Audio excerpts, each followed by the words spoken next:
وحی کی دو اقسام ہیں، ایک وحی مطلوع جس کی تلاوت کی جاتی ہے، اس سے مراد قرآن ہے، اور دوسری قسم وحی غیر مطلوع۔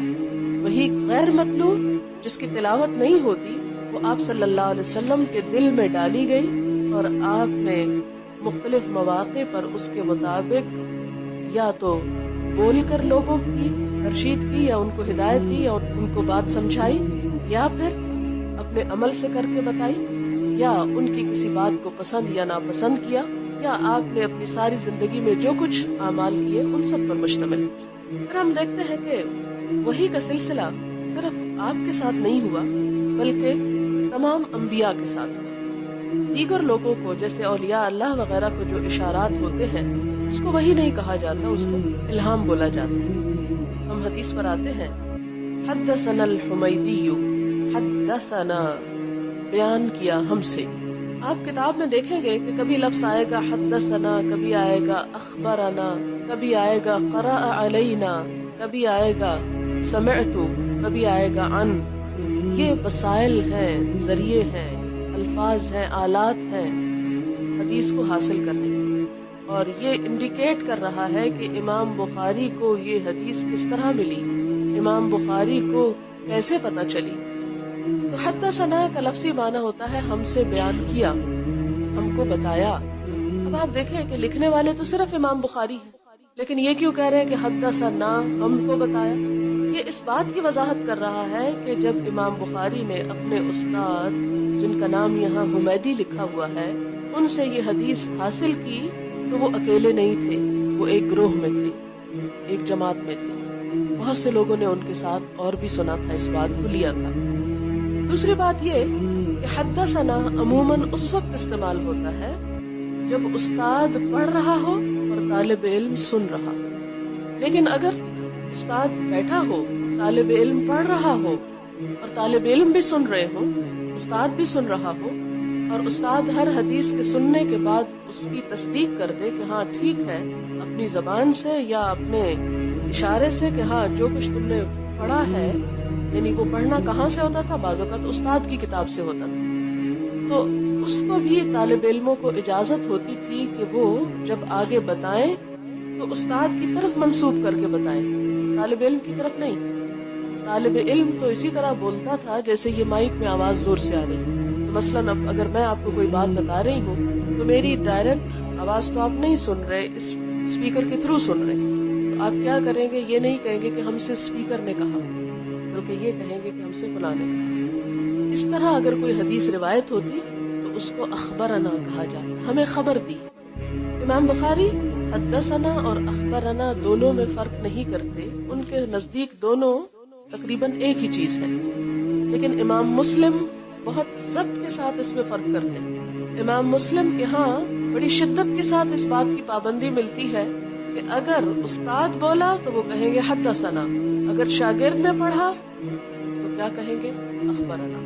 امام مالک بھی اخبرنا ہی ترجیح دیتے تھے۔ طریقہ یہ ہوتا تھا کہ مختلف اساتذہ اپنی جمع کی ہوئی احادیث لوگوں کو سناتے، اور سناتے وقت وہ اپنے استاد کا نام لیتے اور وہ اس سے اوپر کے نام لیتے، حتیٰ کہ وہ بات حضور صلی اللہ علیہ وسلم تک پہنچ جاتی۔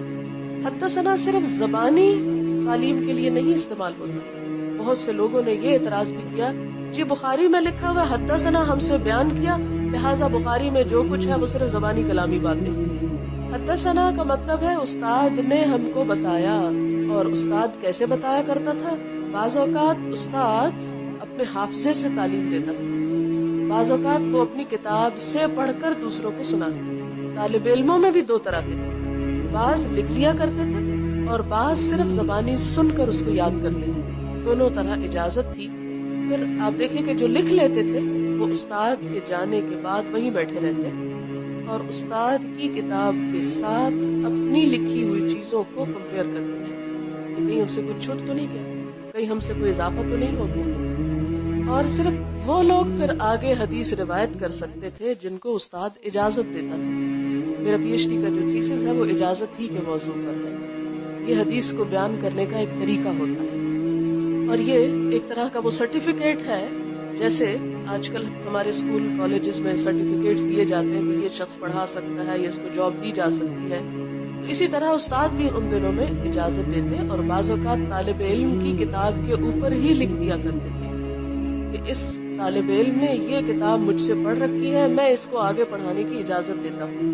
وہ اجازت سرٹیفکیٹ جو ہوتے تھے، وہ لائسنس جو ہوتا تھا، وہ شہادت جو ہوتی تھی، وہ لے کر پھر وہ آگے پڑھاتے، اور جو بھی طالب علم لینے والے ہوتے تھے وہ اپنے استاد کی اس چیز کو جانتے تھے کہ اس کا استاد کون ہے، اس نے کہاں سے لیا، اور یہ چیز بہت امپورٹنٹ ہوتی تھی، اس کی بڑی اہمیت ہوتی تھی کہ کسی شخص نے علم کس سے حاصل کیا۔ اور یہی وجہ ہے کہ وہ لوگ علم کی خاطر سینکڑوں میل اور ہزاروں میل کا سفر کیا کرتے تھے، صحرا نوردی اور دشت اور بر و بحر اور بیابان کچھ نہ چھوڑے اس علم کی خاطر و جہاد کی خاطر۔ آپ دیکھیں گے کہ آج صحابہ کرام کے سب کے مزار ہمیں مدینہ میں نہیں ملتے، دنیا بھر میں پھیلے ہوئے۔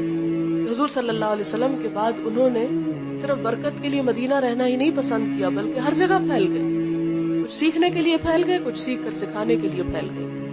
تو بہرحال یہاں پر امام بخاری کیا کہتے ہیں، حدثنا بیان کیا ہم سے الحمیدی عبداللہ ابن الزبیر، حمیدی نے جن کا نام عبداللہ ابن الزبیر ہے، یہ ان کے قریشی اساتذہ میں سب سے زیادہ سمجھدار تھے، افقہ کا لفظ آتا ہے ان کے لیے۔ امام بخاری کے 1000 سے زیادہ استاد ہیں، اور ان کو پھر کیٹاگرائز کیا گیا کہ کس شہر، کس علاقے، کس جگہ کے، کس کس نسب کے۔ تو قریش قبیلہ کے جتنے اساتذہ تھے ان میں حمیدی سب سے بہترین تھے۔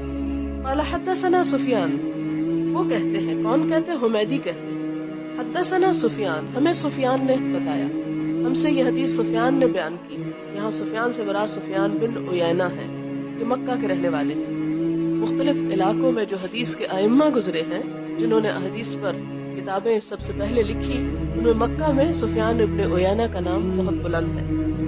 حدثنا یحییٰ بن سعید الانصاری، ہم سے یحییٰ بن سعید انصاری نے بیان کیا۔ قال، وہ کہتے ہیں، اخبرنی، اب آپ دیکھ لیں حدثنا کے بعد کیا آ گیا، اخبرنی، مجھ سے بیان کیا، یعنی جب میں نے ان سے یہ حدیث لی تو میں اکیلا تھا۔ کس نے بیان کیا؟ محمد ابن ابراہیم التیمی، یہ محمد بن ابراہیم تیمی جو ہیں تابعین میں سے ہیں۔